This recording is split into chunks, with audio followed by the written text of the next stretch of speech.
do. That isn't how that works. I hope you know that. These things that you hear in these announcements, these are things people see God doing. They're sharing it with each other, and then including as many people who want to be included in on them. So this Saturday, we're going to be cleaning up out there and all around our building to make it look beautiful. Also Saturday at 11 o'clock, for those of you who have a hard time, with how much it costs to get haircuts and those. We have people who cut hair who want to bless you and cut your hair. So free haircuts at 11 o'clock for those who need those. They want to make sure that you all know that it's available. So put that in there. That whole idea of blessing your community for our people who live in those communities that Carolyn named. It's that the whole point of that is for our people to meet our neighbors and to minister to them that live right next to them. And there's other events. And if you have a neighborhood and you want your neighborhood covered and you want to join them, just let us know. Call the office and say, hey, I want to do one of those in my neighborhood. I want to have a barbecue for everybody, and I want to invite my neighbors, and I want my neighbors from Grace that live around me to participate. So get involved in that if you see God doing it. If not, don't worry about it. Just stay home. Be bored. Okay? No, just saying, 2 weeks from today, the 19th, we have our Grow Gathering, and it's unique to Grace Community Church. Most churches do have people who go around and decide what to do and then get everybody to sign up and do them. We don't. We get together as a church every quarter, and we talk about things that God has been laying on our heart. Hopefully, if he's been laying on something on your heart, you've already talked to us. But if you have, we're going to be discussing that, giving our church an opportunity to see the vision for what God's going to be doing over the summer and to help not only put it on their calendar if they want to attend, but do I want to be a part of it? Do I want to be a part of Vacation Bible School? Do I want to be a part of Fun in the Sun? What does it look like? I want more information. We do that as a church. We come together. It's like, picture all of us are a bunch of surfers, and we're all at the beach, and we're all on the water, and we're all looking for the next wave, and one of you sees the wave, and hey, and I might miss it if you don't point it out to me. And so we all want to catch the wave of God, the movement of God in our lives and the lives of our friends and the lives of our community. So everything you see us do here at Grace, you can get the information on at the events desk. And it might actually get started because God's touching your heart and you're seeing how God can use your network, we're your network, to reach out and share his love with your community. So I hope that you understand what our announcements are all about. They are not just people looking for something to do so a church can stay busy. God can keep us busy without a single event. How many of you joined God this week in something? You encouraged somebody, you prayed for somebody, you came along somebody and helped somebody. This is where most of our life is spent with the Lord, not at church events, okay? And I'm a pastor, and I'm at a lot of them, and it's not even close. I'd rather walk with Jesus every day and do no events than do events and miss Jesus throughout the week, okay? So think about that as God lays it on your heart, and he invites you to join him in people's lives. All right, today we're talking about finding a job that you can love in this series on advancing your career. Now, some of you're going, well, I don't need a job. I'm retired, Bob. Listen, you can apply everything I'm going to teach you today to ministry, serving God in your church, because if you're retired and you're doing nothing, you should be serving God in your church. You have more time to give, so God expects you to be generous with it. If you got more money, God expects you to be generous with that. If you got more talent, God expects you to be generous with that. If God has given you a lot of anything, he wants you to be generous with it. He doesn't want you just to use it all for yourself. Also, if you're like me and you got children, they're probably going to be looking for work at some point in their life. The average person goes through at least 4 major job changes in their lifetime. And that may be changing as technology changes so rapidly. And some jobs that started, 10 years ago, they're no longer even needed anymore. And because technology has moved beyond it. And I remember the day of when I was learning to be a COBOL computer programmer. I doubt seriously anybody outside of the government is even using that anymore. So, we get updated and outdated. Our jobs move on. And so what today we're going to be looking at is, how can I find a job that I love? I've got 2 boys, and they're both in Mississippi right now. One of them just found a job, and pretty much a lot of what I'm sharing with you, I watched him do. He actually applied much of this message to his life.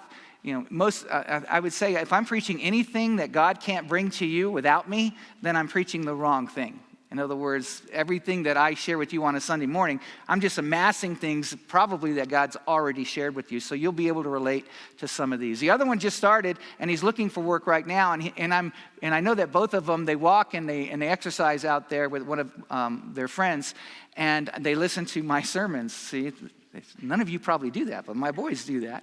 They listen to my sermons as they walk, and they talk about it as they're walking, and it's pretty cool to hear that as a dad. But I'm hoping that in a couple of weeks they'll hear this, because my oldest is looking for work out there, and it's time for him to find a career, not just a job. And I'm really praying for him. You probably know someone that needs these things. Can I just share with you that I'm not teaching the world how to get a job that they love. I am teaching you as a Christian. Christ can do so much more in a workplace with someone who's walking with him, through that person and in that person. I heard somebody say not too long ago, they owned a business, and they said, I keep church and my business separate. Okay? And all I can tell you right now is it's not going very well for him in his business. That's all I can tell you. I can't give you any more details, but there was a lot of pride in that, and there was a lot of, I really can't be dishonest and be a Christian at the same time. So I have to separate those two things, okay? So listen to me. You don't. It's harder to be who Christ wants you to be. In other words, you won't, you'll be the one doing the sacrificing a whole lot more as we go through these things and you pick up on these things. But I'm telling you, you will be blessed tremendously more, and you will be fulfilled. And that's what today's message is all about. I'm not just talking about a job I can love, but one that I feel fulfilled in. How can you love a job that you don't feel fulfilled from? Okay? Ecclesiastes 5:18 on your note says, then I realized that it is good and proper for a man to eat and drink and to find satisfaction in his toilsome work. So even though my job may be difficult, I can still find fulfillment in it, okay? And then Ecclesiastes 5:19, the next verse says, to enjoy your work, circle those three words, enjoy your work.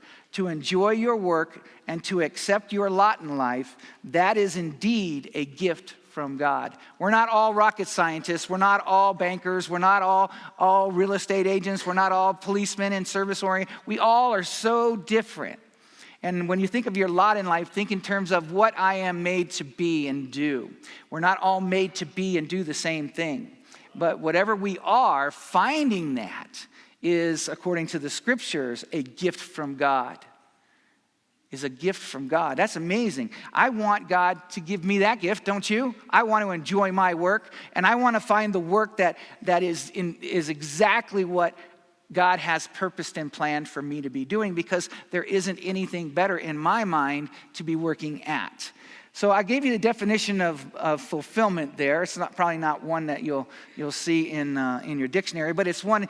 I want you to look at this from the perspective of your career, of your work. It says it's being in the right place with the right perspective and the right purpose. I'll give you time to fill in these blanks. It is being in the right place with the right perspective and right purpose. Okay?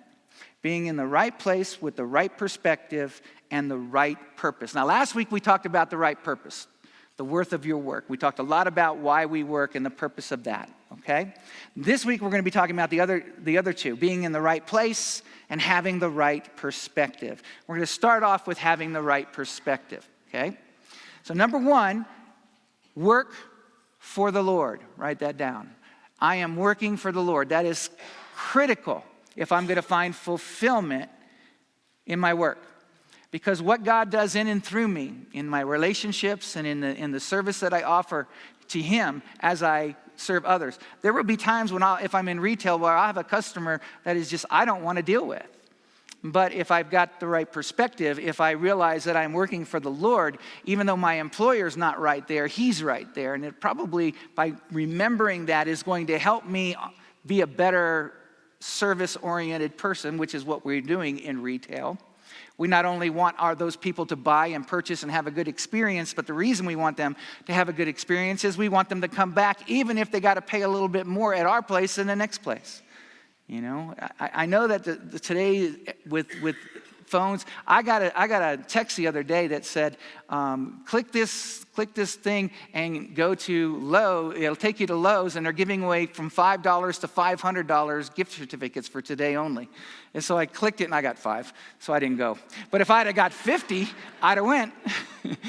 But that's how quick it is that we can get these deals, and everybody's looking for the best price and everything like that. The experience of going and being served, anymore, it's strange. Some people actually, though, still go to the store because they want that interaction. And so if you're working there, they need that. They need somebody with the right perspective, somebody who's there working for the Lord, not just working because they're trying to talk somebody into buying something, okay? Colossians 3:23 on your notes says, whatever you do, circle that word whatever. I don't care what it is you do. Whatever you do, work at it with all your heart as working for the Lord and not for men. So having that right perspective, I'm not working for my boss and I'm not working for the paycheck. I'm working for you, God, today. I'm coming to work and I'm working for you today. Number 2, work like the Lord. Work like the Lord. Number 1, work for the Lord. Number 2, work like the Lord. Work the same way that Jesus worked. He showed us how to work. Mark 10:45 says, the Son of Man did not come to be served, but to serve. So if we look at his life, we look at Jesus, he was a servant. He served his Father. He worked for his Father. In fact, he said, I can only do what I see my Father doing. And he would join people, and people would interact, and people would interrupt, and people would come to him and need something from him and want something from him. And he always was there to serve. One of the things that when I first started working out this whole calling that God was calling me to be a pastor, one of the things he made very clear to me, he showed me very clearly in Jesus' work, was that he never said no.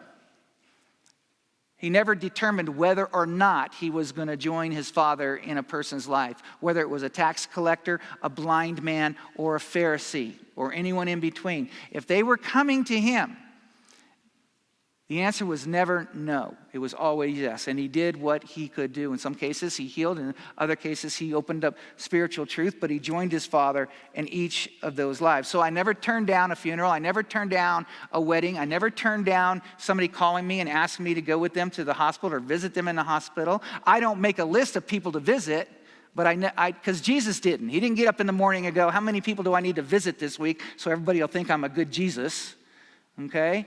But what he did was, anybody who called him, boom, I learned that from him. It's very important that you look at the Lord. He is our example, but more than that, our Father in heaven is making us in his image. So what he looks like is imperative to us in the workplace, or we'll never look like Jesus in the workplace. So knowing what he looks like and knowing how he serves.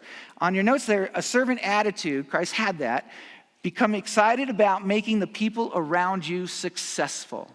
If you're going to have this servant attitude that Jesus, he didn't just heal people, he helped the people around him. He served the people. He served a lot of individuals, but most of those people he served one time. But who did he serve on a regular basis? His co-workers and the people he was training to be servants. And he served them all of the time. He was continually, he wasn't lording it over them. He was including them. He was helping them become all that they could become. And so if you're going to be having the right perspective in your workplace when you're looking for work, you should go in there going, how can I help these people? How can God use me to make this place better?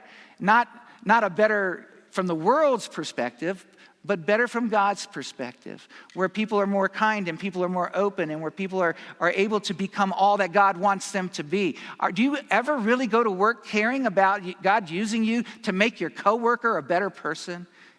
And that's what we need to be doing, because that's why he's got us there. Maybe we're there for the paycheck, or maybe we're there because we like doing what we're doing, but God's got us there because he wants to give us opportunity to make the people around us more successful. Matthew 16:25, I think I forgot Matthew on your notes. You can write that in. Matthew 16:25 says, self-help is no help at all. Self-sacrifice is the way, my way, to finding yourself, your true self. This is what Jesus is saying to us. He's saying, look, self-help is no help at all. You can read all the how to be the best car salesman or a salesman, how to influence people and make friends. You can read all those books all you want to. Self-help is no help at all. Why? Because it's insincere. Your motivation is you're trying to get better. Your motivation really isn't helping other people. Okay? And we move from this idea, well, I'm going to make you think and believe everything you need to think and believe so you'll like me. Because if you'll like me, then you'll buy my product, or you'll do a better job, and you'll do what I want you to do. That wasn't Jesus. He didn't go around doing anything trying to convince anybody to like him.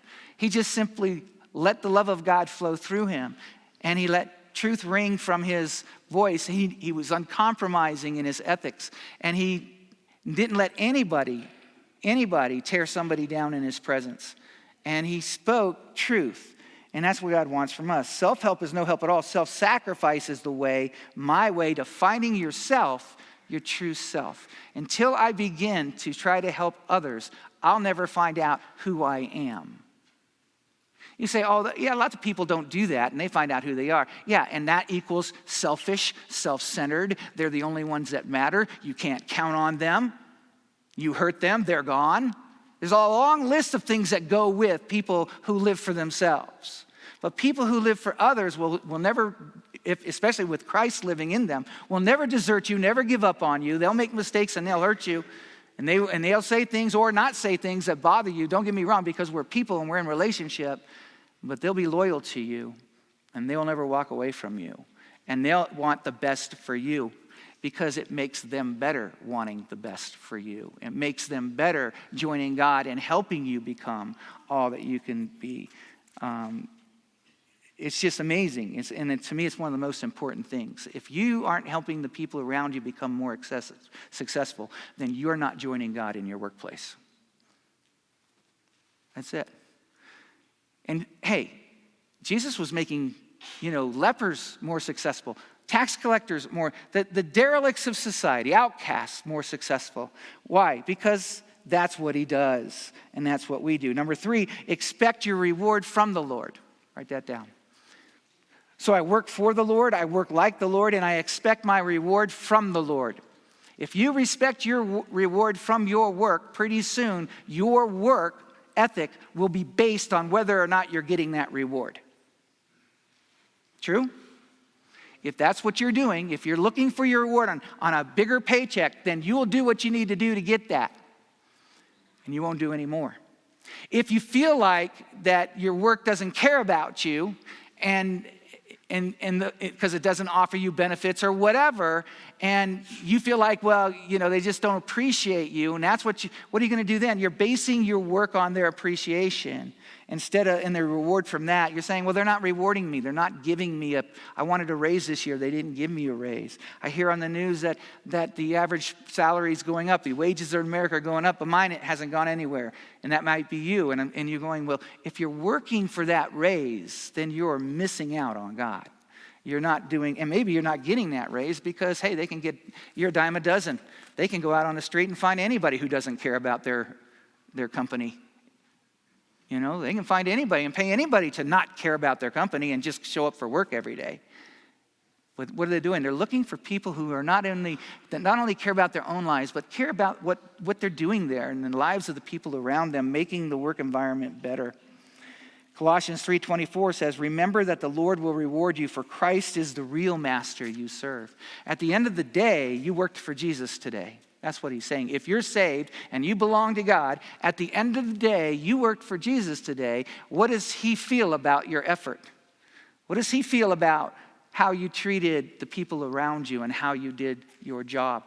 This is the right perspective. His perspective is the only one that matters. Am I working in such a way that I am a light to God in this world? That my workers, my co-workers, my boss, could you picture yourself, do me a favor, walk in there into your work tomorrow if you've got a boss and just say to him, what can I do to make you more successful today? And they'll look at you like you're totally nuts. And you just tell them, I heard that from my pastor. If you want to meet a nut, just go listen to him on Sunday. He really believes this stuff, so.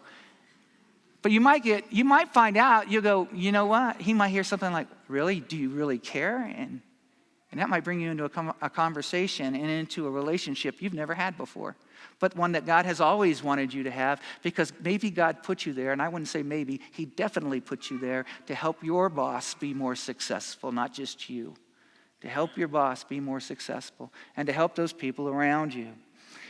I want to spend the rest of the time, most of the time today, on finding the right place to work, okay? Finding the right place to work. Number one, evaluate your past work. So I've taught my boys, I think, the right perspective on work, and I think I've demonstrated to them all my life. And my oldest was able to see my work ethic and how I talked about my work and people at my work when I wasn't following the Lord, and he also got to see me after I started following the Lord. So he's seeing the changes. I'm teaching you the changed part.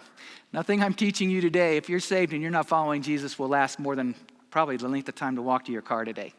But if you're following the Lord, these things will play out in your life. He will do these things, and you'll join him in these things. So what am I looking for as I follow the Lord? I want to find the right work, but I want to follow the Lord so that these things come naturally. This isn't a self-help sermon. I told somebody before, I don't know what I'm going to be preaching today. I feel more like I'm going to be a guidance counselor for a bunch of high schoolers ready to go out in the workplace with this message, but ultimately I'm not. There's a lot of preaching to be done here. As I evaluate my past work, what am I looking for? I'm looking for times when I really felt that God used me and that I was effective, and that, who I am, who God has made me, no matter what I've done, I can look back at those jobs, and they could be totally different jobs. How many of you have had jobs that were like totally different? Totally different. I thought I wanted to be a cop, so I was a cop for a year. I was an Air Force Honor Guardsman and Presidential Honor Guard in Washington, D.C. for 5 years, and I was part-time real estate agent. I thought I'd try that because I was going for money. They won't pay you much in the Air Force when you're not an officer, and probably not that much even when you are. And so I tried that. Then I was a computer programmer for a year and a half. Then I was an air traffic controller for 20 years. And I've been a pastor. So I've done a lot of different things, but there's a lot of things as I look back, how God used those parts of me, and how God made me a blessing to that work environment, okay? Because of how he made me and how he wired me, how he shaped me. And if you're fortunate enough that you've had a few jobs, you can do this one. But evaluate your past work. Galatians 6:4 says, let everyone learn, circle the word everyone, that means everyone in this room. Let everyone in this room learn to assess properly the value of his own work. Then, circle that word, because until you do, the rest of this verse doesn't matter. It will not apply to me. I've got to take the time to assess properly the value of my own work. Then he can be rightly proud when he has done something worth doing without depending on the approval of others. It's so much. I'm not asking you to look back and say, when were people most pleased with you? But look back and see, when did you feel most fulfilled? Because there was times as a real estate agent, I felt really fulfilled. And there were other times I didn't like it. There were times when I felt fulfilled as a cop, but there were times I went from being a gate guard, which you were supposed to be for at least a year before you could even get your driver's license. This was in the Air Force, at Lowry Air Force Base. You had to be on the gates for at least a year before they'd even let you go out and get your driver's license. And then you could go on patrol. And then after you've been successful for that for over a year at least, then if you were qualified, you could make it, a few could make it to being a desk sergeant. I went in, and because of God and because of just saying yes to God at my workplace. So I'm sitting on a gate at midnight, and of course they tell you to read the regs, and the book's that thick, right? And it's a notebook that thick. And what else are you gonna do? There's nobody driving through the gate at 2 o'clock in the morning. So, you can sit and talk with your buddy all night long, or you can read the regs. I read the regs. And so in comes the commander of the base, and he drives in, and he comes in about 2 o'clock in the morning, and he just walks right in, he grabs the book, and he just starts asking us questions. And the guy next to me couldn't answer a single one. I didn't miss a single one. He said, what would you change? He asked me a question when he was done. What would you change if you could change anything? I said, I'd make it so you didn't have to wait a year to get your driver's license so you could go to patrol. I was in my class the next week, and I was only there for 11 months, and I left there as a desk sergeant. So God let me experience everything that I wanted to experience as a cop. But let me share you something that taught me I didn't want to be a cop. I pulled somebody over, and they evidently knew somebody that was one of the cops, and he kind of said, well, if I'd have had a gun, I could have pulled that gun out and shot him, because the way he was so friendly, it was so easy. It would have been so easy to blow him away. And God kind of said to me, do you want to spend the rest of your life approaching people with suspicion? And I go, no, I don't. So he let me experience all the good stuff, and then he said, change careers, buddy. That ain't who you are. I don't. Now, there are people like that who can do that. I wasn't wired that way. Are you following what I'm saying? There are things that, if you're his, he's been showing you these things, whether you've been following him or not, about who you are. And if you're in the wrong job, he's letting you know that, and he's got a better one for you. Does that make sense? All right, so a couple of questions you might want to ask yourself. What have I enjoyed? I just got done telling you what I enjoyed. I enjoyed the ability to move up. I enjoyed every bit of, I didn't enjoy the gate at all. I enjoyed being a patrolman, and I enjoyed being a desk sergeant, but I did not enjoy going out there and suspecting everybody. But maybe you're an acquirer. If you're an acquirer, you might want to, how many of you feel like you have somebody in your family who hoards things? Hoards. Your closets are all full and your garage is all full and you can't park in it, right? Yeah, I'm pointing at your spouse. I love it. Carolyn's wondering if I'm going to point at her. And I'm not. All I'm saying is you might want to try to get a job at a pawn shop and hoard it there. New stuff coming in all the time. And then I thought about it for a minute. And if I said, no, last place I want Carolyn is working at a pawn shop, because every deal that came in, I got 20% off. It would be at my house. But do you like developing? Do you like influencing things? Do you like influencing change? Do you like improving? Some of you are organizers. If I were to go to your house right now, every pair of shoes is piled up right where they need to be, right? And they got their own little spot. All of your collared shirts are here, guys, and all of your t-shirts are here, and your long shirts. How many of you guys, it's your wife who does that for you? Without my wife, my closet would be a mess. I now do it because I know that she's going to come back and, if I'm putting a shirt up, it's going to go collars here, collars. But I'm not an organized person. And a lot of you are. Find a job where that is actually beneficial to you. You probably don't need to be. When I was working with the guys in the church here, I'm not a finisher.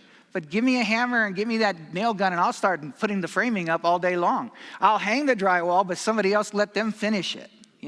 Why? Because it won't look good when I'm done finishing it. You'll go, it's not finished yet, Bob. And I'll say, well, I'm finished. There's still things in my basement that people have commented on and said, that's not finished. And I said, and it probably won't be until I one day sell it, I'm satisfied. But some of you aren't satisfied until every T is crossed and every I is dotted. Find work where it allows you to do that. Some of you like to operate. Some of you like to just work with things, and you like to operate, like maybe mechanical equipment or drive or what have you. Number two, the second part of evaluating your past work is, what subjects interest me? What subjects interest me? Remember, we're looking maybe for our next career. And maybe you're trying to help a child, guide them towards a better job, one that they feel, when I say better, more fulfilled in and more happy and satisfied with. Do you like to work with numbers? Then obviously getting into banking and getting into accounting, these are important things to think about. Do you like working with words, getting into things that allow you to express yourself verbally or in writing, finding a job that allows you to do that? Do you like to work with money?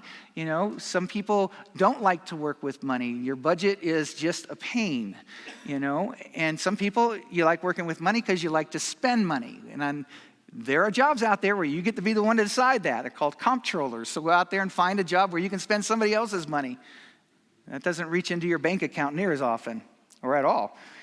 Mechanical things, ideas. Do you like coming up with ideas? Find yourself an environment where people are looking for the next idea and new ideas. Do you like details or not? Don't get yourself into a job that's detail-oriented. If you're not a detail person, you will hate it. You'll hate it. It'll be work. Number two, so first thing, I want to evaluate my past work. Number two, evaluate your abilities. What are you good at? What has God shown you? And by the way, my older brother, I could see at a very young age, he was a salesman.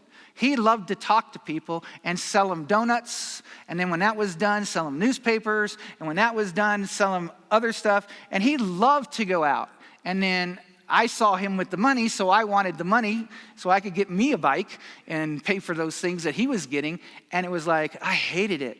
I hated talking to strangers. I hated asking for money. You know what the worst part of my paper route was? Knocking on their door and asking them for the money. I hated that, which, by the way, you notice I never asked for money here, so aren't you blessed, right? It's because I hate it. I figure if God wants me to do it, God's going to pay for it. That's what I figure. And he's going to touch my heart and everyone else's heart that he's already planned before we breathed our first breath.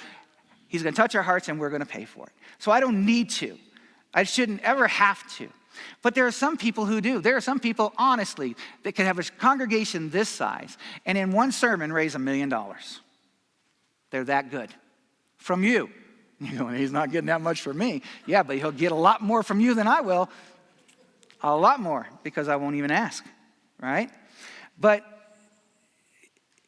look at these things as we look about these abilities. Romans 12:3 says this, try to have, circle the word try, because this is hard. Self-evaluation is not easy, because we don't really want to look at the negative so much as the positive. So it's going to be a little bit of an effort, but try to have a sane estimate of your capabilities by the light, and this is the key, by the light of the faith that God has given you. So what that means is this.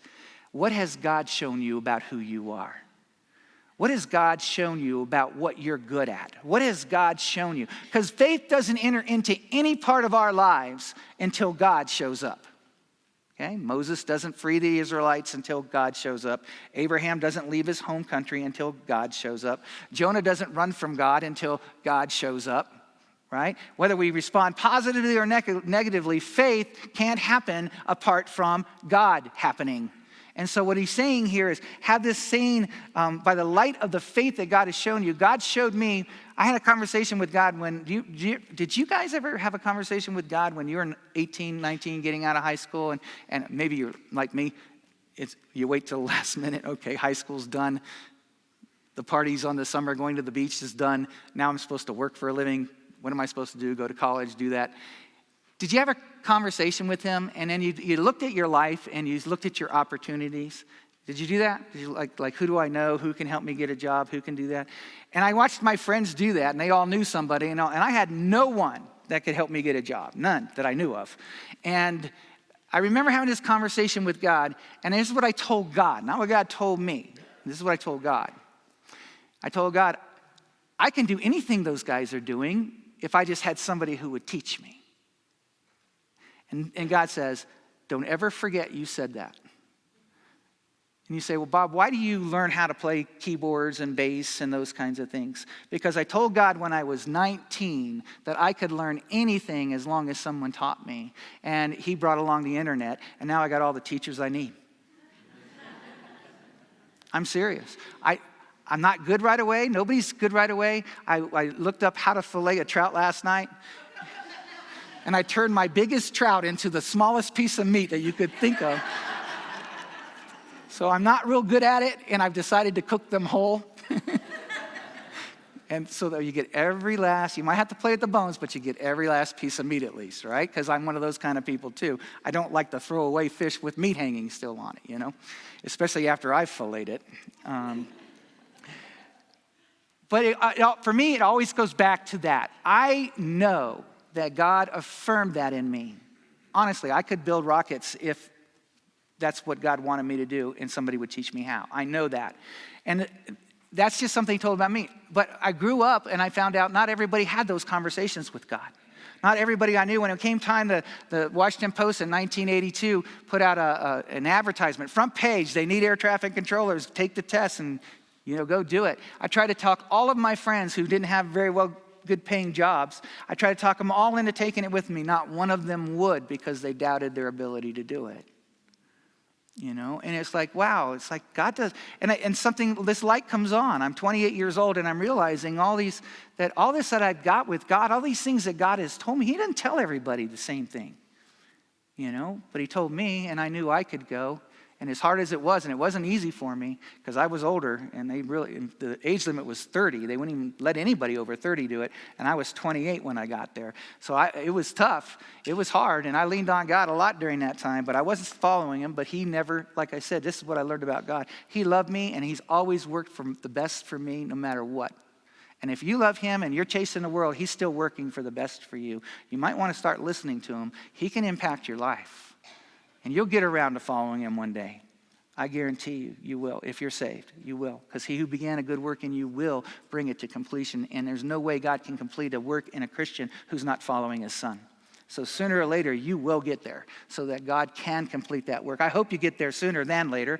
You know, it took me 15 years, so I understand if it's taking you a while. But it doesn't have to. You know, it doesn't have to. Romans 12:6, God has given each of us the ability to do certain things well. Do you write well?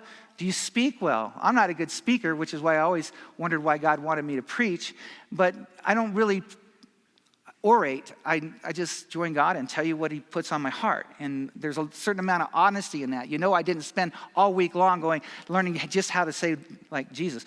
Jesus, you know.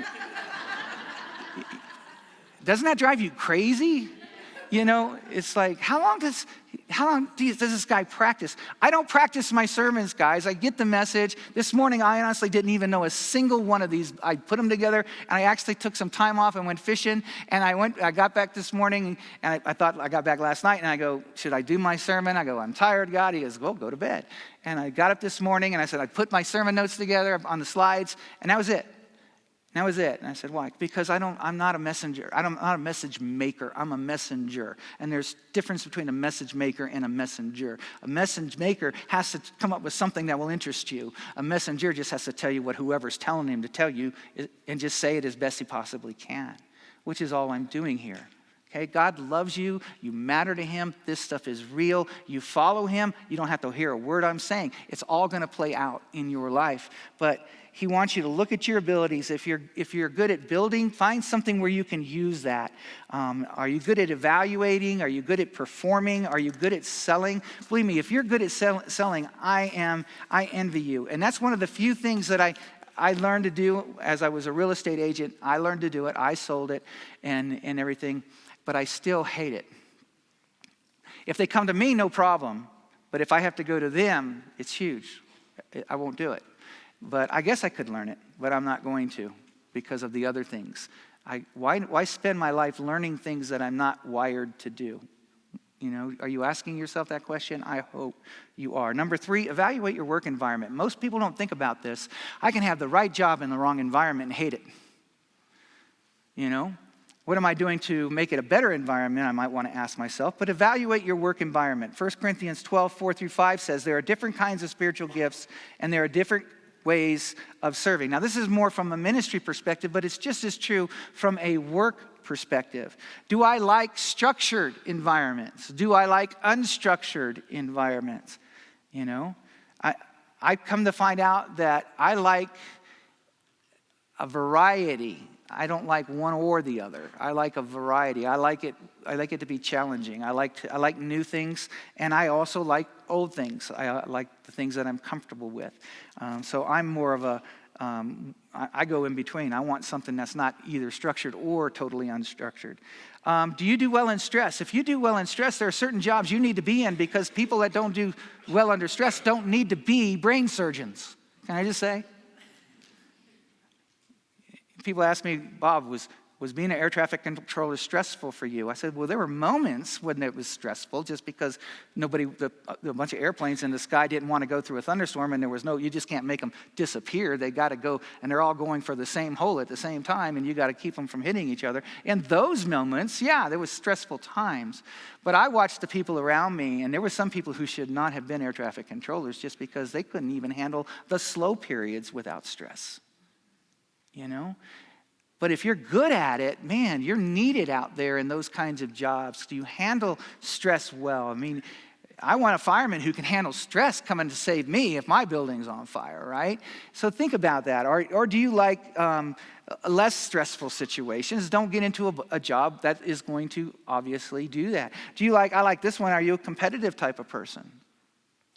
You know, get into a field where everybody is. You'll like it better, they'll like you better. But if you're a competitive person and you're at a job and you're always trying to do your best, I was a competitive person in like when I was at the in first year in the Air Force, and I was shining my shoes and I was ironing my pants and everything else, and it's like the guys hated me because pretty soon they're hearing, why don't you be more like him? And then they do this little program where let somebody go home early, and whoever's got the sharpest uniform is the one who's going to go. They did it for 3 weeks because they let me go for 3 weeks, and then they had to stop it because the guys weren't buying into it.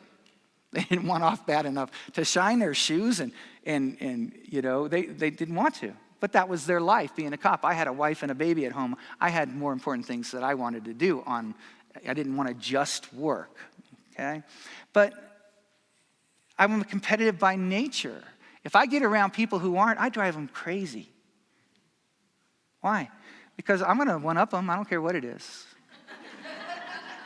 If they say something funny, I'm going to try to say something funnier. If they say something wise, I'm going to say something wiser. And I don't mean wise like in scholarly wise. I'm saying smart alecky, more like that.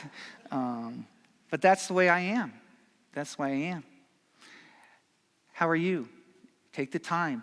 Find yourself a work environment that actually matches who you are and the kind of work environment that you will actually flourish in. Okay? And then finally, evaluate how you relate to people or how you relate to other people. Evaluate how you relate to other people. I am in the perfect job now for me. And actually, air traffic control is a perfect job too, because as an air traffic controller, you plug your little thing in there and you get on your microphone and you got all your radios, different frequencies to different aircraft, and you got all these little direct lines to like the other air traffic control facilities around you, and you say exactly what you're supposed to say and nothing more. It isn't how was your day. that can't be on there anywhere. I mean, the way you say it has to, like climb and maintain flight level 230. You can't say climb up to 23,000. You can't do that. You got to say it a certain way. And then when you're done, you unplug, and then you can say whatever you want to. But if you didn't want to talk to anybody, you can just sit there and talk to planes all day long. And it was good for me because when it comes to strangers or people I don't know or people who aren't on the same path as me, I don't talk very much. I had one guy, I started playing softball after working for a place for a year when I was training to be a computer programmer, and I started playing softball, and this guy came up to me who was very popular, and I'd never talked to him at my workplace, and he says, I noticed when you walk down the hall, your head is down all the time. You look down. I said, yeah, I said, really? I didn't notice. I just looked down. And because I didn't look at people. I wasn't engaging towards people. So I learned very quickly, or I learned then that I don't relate to people, but I get into a comfortable environment like church, and I'm totally different than that. I want to meet you. I want to say hi to you. It's something I don't have to force myself to do. So I get both. I want to be left alone. I want to just be this like loner. And then I got this, I just want to say hi to everybody. And I got both in my life. Like I said, I don't like one or the other. I'm kind of like a in-between type of a guy. What about you? 1 Thessalonians 5:17, here's an example. Warn those who are idle, encourage the timid, help the weak, be patient with everyone. Those are 4 ways to relate to people when you think about it. Warn people. Do you warn people who are idle? If you care about them, you do. If you don't, you don't. Okay? Do you encourage the timid? If you care about them, you do. If you don't, you just ignore them. Okay? That's just what you do. Do you help the weak, or do you just let somebody else help the weak? If you care about them, you help the weak. Are you patient with everyone? Oh, yeah, right. No. Not everyone. There are some people I lose my patience with just that quick. How about you? Yeah. And you know what the problem is? I don't love them as much as the people that I'll wait forever for around. I see pastors get frustrated because their church, the people aren't where they want them to be, right? And it's like, I don't ever get frustrated. I didn't see Jesus getting frustrated. I'm going to be me, you be you, and then let's just have fun. Let's grow. Let's follow the Lord. It's exciting. If it weren't, I would tell you so. I've been doing it for 30 years, and it's a whole lot better than being saved and not following by far. You hear his voice so much more clearly. You don't get to fudge at all when you're following the Lord. It's kind of like, really, God? Like I'm thinking about, some rule for a finance to get a loan, and it's like, well, you got to have so much money in the bank, but if I could borrow it and get it in the bank, but you're not allowed to borrow it. Well, maybe I can get somebody to give it to me. I can put it in the bank, and then I'll borrow it after I get the loan. Do you think like that? See, I think like that. I can't get away from that part of me that says there's an easier way to do this. I know that's what you want, but there's an easier way for me to make this happen, right? But the only thing is, where the ethics have to go out the window, don't they? And the one I'm working for, God, knows what I'm doing and what I'm thinking. So if you follow him, yes, that will happen more. But so will, hey, this person, just go visit with them. Go talk to them. Text this person. I told some people on Thursday night, God just laid something on my heart this week, and I texted them, and I found out that they're going through a very serious financial difficulty. And, they don't go to church here anymore, but it was amazing that God would give me that opportunity to encourage them during this time and pray for them. And they asked me to pray for them and pray for them in that series. It's like, he laid them on my heart. I didn't even know what was going on in their life. You get more of that too. Following Jesus is an adventure, but yes, you have to obey. Sorry. If you want to follow Jesus and disobey, it can't be done.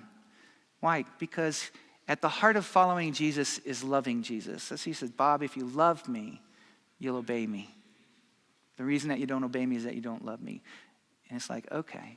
If I love myself, then I'm going to make this happen. If I love you, then I'm not going to make this happen. I'm going to wait and I'm going to trust you to see what happens. And it's amazing how when you do that, God will show up. So are you a team member? Are you an independent worker? Are you a leader? I see myself in a lot of these things. Are you a coordinator? Are you a coach? Remember this, 1 Peter 4:10, God has given each of you some special abilities. Be sure to use them to help each other. If you're doing that, you won't miss God. Okay? So I hope this helps. I hope that you can share it with somebody who's looking for work before they go out and look for work. Honestly, depending on how serious you are at finding the right job, you'll have to spend a lot more time than the time we've spent this morning and working all of this out. I'd be happy to sit down with any of you at any time and talk about these things or anything else that might help you in your workplace. Let's pray. Father God, I thank you for this series that we're in. I thank you that you're showing us that walking with you at church only comprises so many minutes of our life. But walking with you in our workplace is going to take up a whole lot more time and give us a whole lot more opportunity to be with you, and by doing so, be the person that you want us to be in the lives of the people that we touch every single day. Father, I pray that this group of people right here, your people, that we will go out this week and we will do everything that we can to make the people at our workplace more successful, the people in our ministries more successful. And in so doing, Lord, bring glory to you, and we will expect our reward from you. We will work for you, and we will work like you, and we will expect our reward from you. In Jesus' name, amen. Amen. Thank you, Pastor Bob, and welcome this morning.